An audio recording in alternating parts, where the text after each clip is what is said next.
Hello guys, in today's video I'm going to show you how to bridge Arbitrum to your Trust wallet. It's quick and simple, so make sure to subscribe to this channel and leave a like on this video if you will find this guide useful.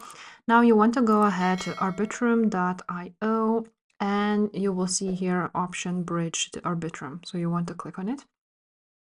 After that, this will open up. You want to agree to terms.